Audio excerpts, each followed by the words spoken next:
सुप्रभात बच्चों। तो जैसा कि बच्चों हमने अपने पिछले वीडियो में हमारा जो कक्षा 8 का पाठ 12 है, ठीक है, सुदामा चरित, जिसके 6 पद थे उसमें से 3 हमने, 2 तो बड़े, 1 छोटा पद किया था, ठीक है। और आशा करती हूँ कि आपको सब समझ में आए थे।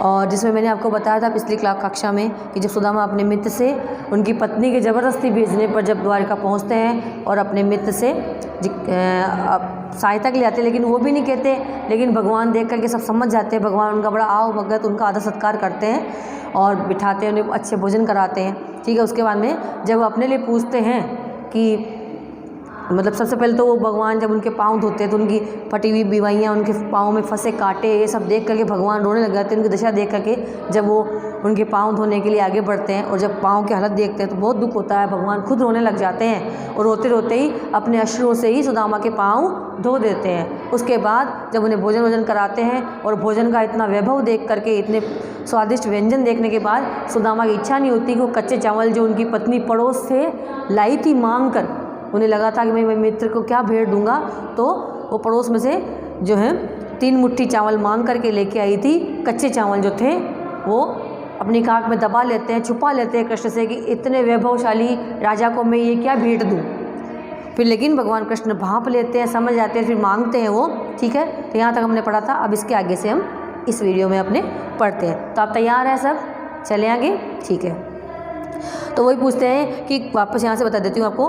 कछु भाभी हमको दियो सो तुम काहे नहीं, भाभी ने हमारे लिए कुछ दिया है तो हमें क्यों नहीं देते हो।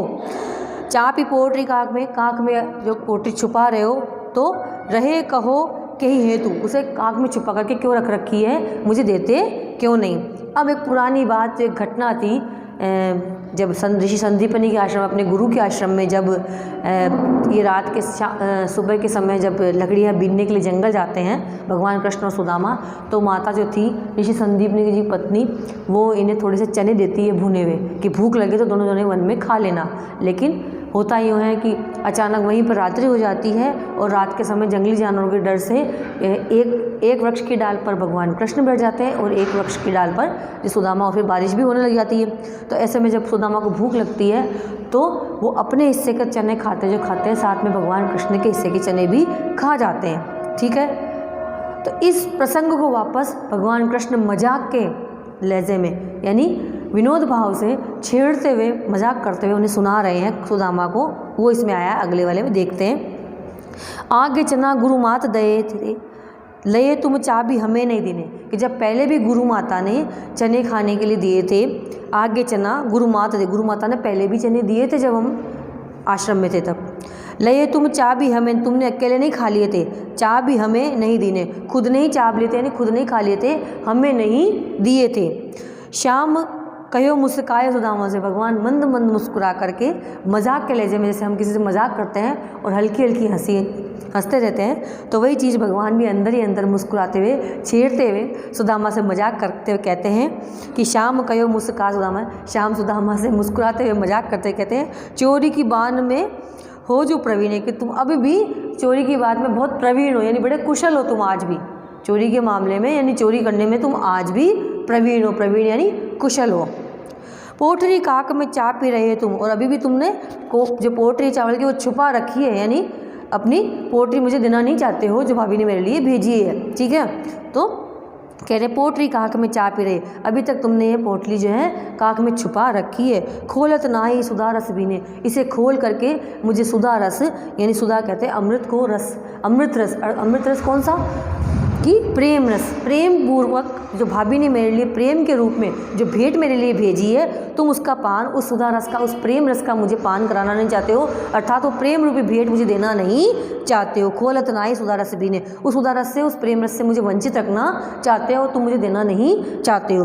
पाचली बानी अजो न तजो, तुम आज भी तुमने अपनी पिछली आदत चोरी करने की, छुपाने की तुमने छोड़ी नहीं है। कृष्ण सुदामा से कह रहे हैं कि पाचली बानी अजो न तजो, आज भी तुमने तजी नहीं है, नहीं आज भी तुमने वो पुरानी बातें जो तुम्हारे गुण हैं वो तुमने छोड़े नहीं है चोरी करने के और छुपाने के, अभी भी तुम मुझसे छुपा रहे हो, ठीक है। तैसे ही भाभी के तंदुल कीने, जैसे तुम चाहते हो कि भाभी ने जो तंदुल, यानी तंदुल कहते हैं चावल को, कि भाभी ने जो चावल भेजे हैं वो तुम अभी मुझसे छुपा रहे हो, तुम अकेले खाना चाहते हो और मुझे देना नहीं चाहते हो, ठीक है। इस प्रकार कहते हुए भगवान उन्हें सुनाते हैं, व्यंग्य कसते हैं और मजाक भी करते हैं।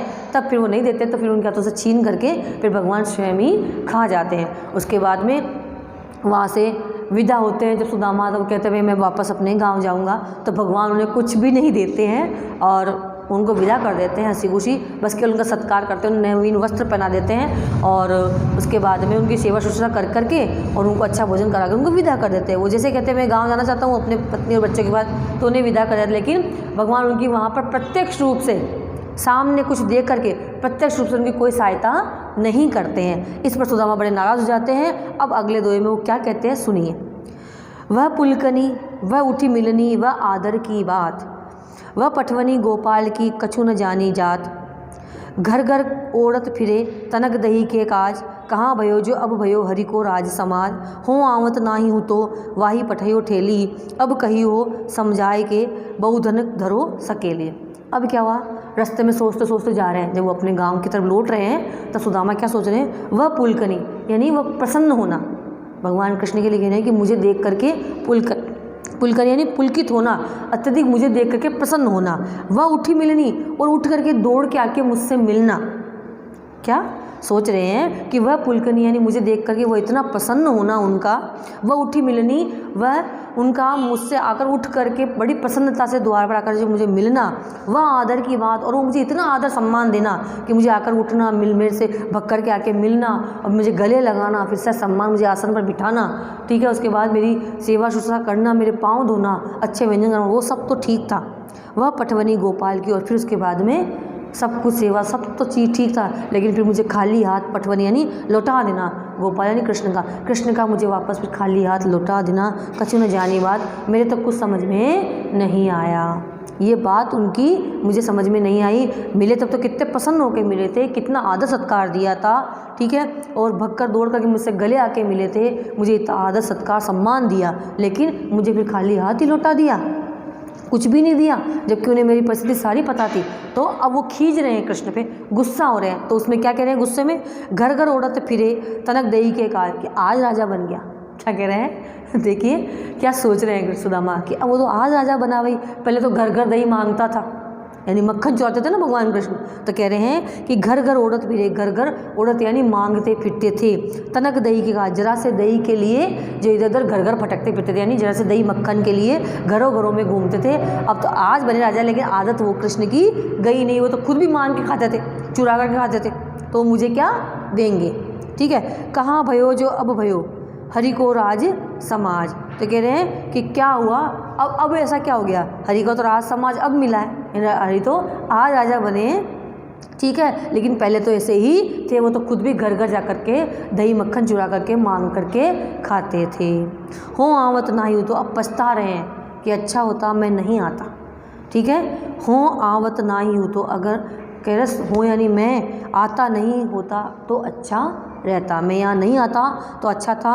वाही पठायो ठेली, वाही यानी पत्नी के लिए कह रहे, वही पठायो उसने ही मुझे भेजा, उसी ने, वही यानी पत्नी के लिए कह रहे वाही यानी उसी ने मुझे भेजा, ठेली यानी ज़बरदस्ती, ठीक है, ज़बरदस्ती उसने मुझे भेजा, नहीं तो मैं नहीं आना चाहता था, अच्छा होता मैं उसकी बात में नहीं आता और कृष्ण के पास नहीं आता, अपना और थोड़ा बहुत सम्मान था वो तो नहीं खोता, मैं यहाँ आया और कृष्ण ने मुझे कुछ भी सहायता नहीं दी।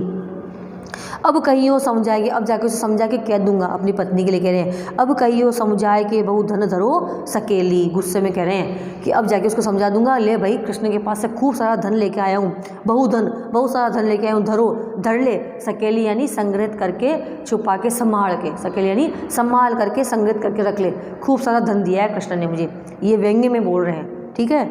तो आया समझ में, इसमें ये कहा गया है कि वो कहते हैं कि कृष्ण बड़े चाव से प्रसन्न होकर आदर से सम्मान से मुझे मिले, ठीक है, बड़ा आदर सत्कार किया, लेकिन मुझे खाली हाथ लौटा दिया। लेकिन फिर खींचते हैं कि आज राज समाज हो गया, आज राजा बन गए, लेकिन थे तो वही घर घर माखन चुरा कर और मांग कर खाने वाले, इसलिए वो मुझे कुछ भी सहायता उन्होंने इसलिए नहीं दी, ठीक है, उनके बस की बात नहीं थी। और फिर कहते हैं कि अच्छा होता, पछता रहे, अच्छा होता मैं नहीं आता, मैं तो केवल अपनी पत्नी की ज़बरदस्ती, उसकी हट के कारण मैं यहाँ आया, अब जाके उसे कह दूंगा कि ले भाई पकड़, भगवान ने खूब सारा धन दिया है, गोपाल ने, ये संभाल के संग्रहित करके रख ले। ठीक है, चलिए अगले पे सुनिए।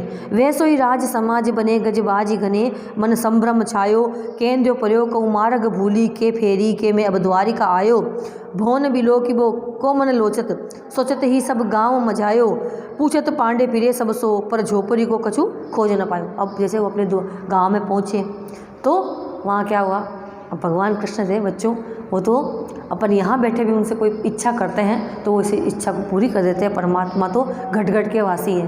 भगवान ने उन्हें प्रत्यक्ष रूप से देख करके उनका अपमान नहीं करना चाहते थे कि ये पकड़ो तुम्हारे लिए मैं दे रहा हूँ, नहीं, भगवान ने जो कुछ दिया वहीं से ही सब कुछ उनके ठाट बाट कर दिए, पीछे से उनके गांव को बिल्कुल द्वारिका का जैसा कर दिया। सारी छोटी छोटी झोपड़ियाँ थी वो सब महलों में परिवर्तित हो गई। तो जैसे वो अपने गांव में घुसे तो द्वारिका जैसा माहौल देख करके वह आश्चर्यचकित हो गए। तो कह रहे वैसा ही राज समाज, वैसा का वैसा ही राज समाज, राजाओं का सा जो सारा सब कुछ वातावरण वैसा का वैसा ही, जो महल वैसे के वैसे अट्टालिकाएँ वैसे के वैसे प्रसाद सब देख करके वहीं वैसे के वैसे हाथी गज वहाँ खड़े थे, बाजी यानी घोड़े खड़े थे, घने मन संभ्रम छाया, उनके मन में भ्रम होने लगा।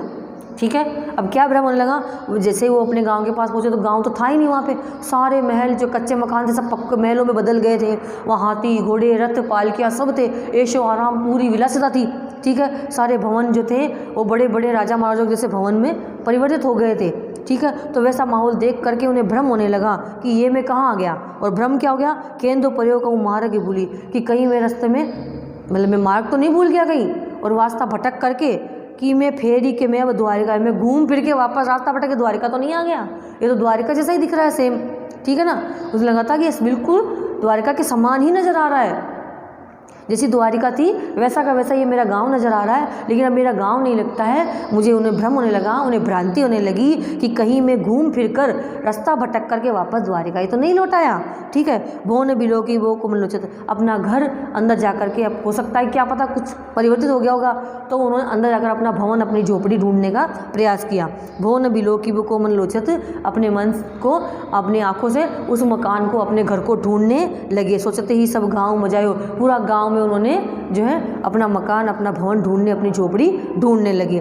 पूछे तो पांडे पीरे सबसे, पंडित जी सबसे पूछते फिरते थे कि भाई ये कौन सा गांव है, क्या है क्या नहीं, मेरा घर कहाँ है, पर झोपड़ी को कुछ खोज न पाए, लेकिन अपनी झोपड़ी ढूंढ नहीं पाए। पंडित जी यानी ब्राह्मण देवता सबको पूछते फिरे, लेकिन फिर भी अपनी झोपड़ी नहीं ढूंढ पाए, क्योंकि झोपड़ी तो वहाँ थी नहीं। भगवान कृष्ण की कृपा से, करुणानिधि के आश्रम उनके आशीर्वाद से वो पूरा का पूरा उनका गांव एक बहुत बड़े राजप्रसाद में बड़े बड़े महलों में परिवर्तित हो गया। और जो ठाट बाट द्वारिका में थे, भगवान ने वो सब ठाट बाट सुदामा के गाँव में सबके ही कर दिया। केवल सुदामा का ही घर नहीं, पूरा उनका जो गाँव था उसी में ही सब आनंद कर दिए भगवान ने। केवल टूटी सी, अब सारा सब देख किया, ठीक है जैसे तैसे, फिर उसके बाद उनको इनके बच्चे पत्नी मिल गई, फिर उनको घर अपने पहुंच गए, फिर उनको भगवान का जो आशीर्वाद समझ में आया कि इसलिए भगवान ने मुझे कुछ दिया नहीं, वहीं से बैठे बैठे ही अपना आशीर्वाद देके सब परिवर्तित कर दिया। अब सुदामा के ठाट बाट देखो कि वो किस प्रकार जीवन व्यतीत कर रहे हैं, तो ये आया इसमें। केवल टूटी सी छानी हती, कह कंचन के अब धाम सुहावत, के पग में पनहीन हती, कह ले गजराज उठाड़े महावत, भूमि कठोर पे रात कटे, कह कोमल सेज पे नींद न आवत, के जुरती नहीं को दो सवा, प्रभु के प्रताप ते दाख न भावत। अब जो ये नरोत्तम दास जी कहते हैं कि देखो अब पहली की परिस्थिति में अब की परिस्थिति में क्या अंतर आ गया सुदामा के जीवन में, जब भगवान का आशीर्वाद मिल गया, भगवान की कृपा इन पर हो गई। ठीक है, भगवान ने अपनी पूरी करुणा इन पर बरसा दी। तो कह रहे हैं कि कहाँ तो टूटी सी छान होती, झोपड़ी थी सुदामा की, कि कहाँ वह टूटी सी छान होती, कहाँ तो वह टूटी सी झोपड़ी होती, और कह कंचन के अब धाम सुहाते, और कहाँ अब सोने के महल कर दिए उनके। ठीक है, कहाँ कंचन के अब धाम सुहाते, और कहाँ अब कंचन के सोने के महल सुहा रहे हैं। ठीक है, के पग में पनहीन हती, और कहाँ पग में पने यानी कहाँ पाँव में कोई चप्पल जूती तक भी नहीं थी। ठीक है, और कहाँ ले गजराज उठाड़े, और कहाँ अब द्वार पर गजराज को लेकर के महावत खड़ा है कि कहीं भी जाना तो हाथी पे बैठ के चलो। ठीक है, तो क्या ठाड़वाड़ बदले सुदामा के। भूमि कठोर पे रात कटे, और कहाँ इस कठोर भूमि पर बिना कुछ बिछाए ही रात कटती थी, रात बिताते थे सुदामा। कहाँ कोमल सेज पे नींद, और कहाँ अब कोमल सेज यानी सुंदर सुंदर जो बिस्तर हैं, और कई प्रकार के ये कह सकते हैं कि बिल्कुल कोमल मखमली बिस्तर जो हैं, इसलिए कह रहे हैं बहुत कोमल सा मखमल सा कोमल बिस्तर है उनके सोने के लिए, जो शैया जो है जिसे कहते हैं का कोमल सेज पे, जिसे सेज बोला जाता है कि कि कोमल सेज पे नींद ना आवे, और अब उस सेज पर जो कह कोमल सेज पे नींद ना आवे, तो उस कोमल सेज पर जो शयन के लिए जाते हैं तो नींद नहीं आती है। के जुरतो नहीं को दो सवा, और कहाँ दो वक्त का जो समय, दो समय का खाने की भी व्यवस्था नहीं थी। जुरता यानी व्यवस्था नहीं हो पाती थी, दो समय के भोजन की भी व्यवस्था नहीं हो पाती थी। प्रभु के प्रताप ते दाख न भावल, और प्रभु के प्रताप से, प्रभु का ऐसा प्रताप है कि अब तो कई प्रकार के जो अपन कह सकते हैं सूखे मेवे, दाख यानी किशमिश काजू, वो भी नहीं भाते अब तो वो सूखे मेवे भी नहीं भाते। इतना ठाट बाट कर दिया भगवान ने सुदामा के जीवन में। ठीक है, आया समझ में आपके? तो सारा सार ये है कि पहले इस वाले आपने जो वीडियो में पढ़ा उसमें कि फिर भगवान कृष्ण उनको उलाना देते हुए उन्हें पुरानी बात याद दिलाते हैं, उनके हाथ से चावल छीन के खा लेते हैं। फिर उसके बाद में वो गांव जाने की कहते हैं, तब उन्हें खाली हाथ ही गाँव लौटा देते हैं। और फिर वो रास्ते में खींचते हुए आते हैं कि इतने बड़े प्यार से मिले, सब कुछ था, लेकिन मुझे कुछ भी नहीं दिया। अपनी पत्नी को जाके कहूँगा कि तूने ज़बरदस्ती मुझे भेजा, ले भगवान ने खूब सारा धन दिया, संभाल के रख। फिर उसके बाद में अगले में बताते हैं, लेकिन जब वहाँ पहुँचते हैं तो उनके पूरा गांव एक महलों में, राजप्रसाद में बदल जाता है। वह जैसा द्वारिका में जो वातावरण था, ठीक है, वो कि वही वहाँ पर भगवान सारा ठाट बाट सुदामा के गांव में कर देते हैं। और उस प्रकार से फिर बाद में वो किसी ऐशो आराम की विलासिता का जीवन बिताते हैं सुदामा जी। ठीक है, उनके सारे के सारे कहते हैं कि कहाँ तो एक टूटी चांद थी, फिर उसके बाद कंचन के सोने के महल कर देते हैं। घर के बाहर निकलने के लिए जो है रथ घोड़े, हाथी और घोड़े के जो रथ तैयार है उनके लिए चलने के लिए, और कठोर भूमि की जगह अब कोमल सेज तैयार है सोने के लिए और खाने के लिए भी। कहाँ दो वक्त का समय, दो समय का भोजन भी नहीं जुटा पाते थे, अब वहाँ पर जो है सूखे मेवे, काजू किशमिश भी जो है उन्हें भाते नहीं है। ये सब प्रभु के प्रताप से हुआ। तो इसमें यह था कि भगवान कृष्ण ने प्रत्यक्ष रूप से अपने मित्र को अपने हाथ से देख करके जो है उनको ये नहीं जताया कि एहसान वाली बात, ठीक है ना, कि एक एहसान न कर करके उन पर कृतज्ञता वाली बात थी कि मैं तुम्हारे पर कुछ नहीं करा। अपने मित्र की मित्रता, उन्होंने मित्र धर्म निभाया कृष्ण ने, और मित्रता निभाते उन्होंने वहीं से सब कुछ कर दिया, ताकि उन्हें यह नहीं लगे कि हाँ कभी ज़िंदगी में सुदामा कहने लगे मैं उनसे मांगने गया था और उन्होंने मुझे दिया था। तो भगवान ने सब कुछ दे भी दिया, अपनी मित्रता भी निभा दी, और उन पर किसी प्रकार का एहसान, किसी प्रकार की कृतज्ञता भी नहीं रखी।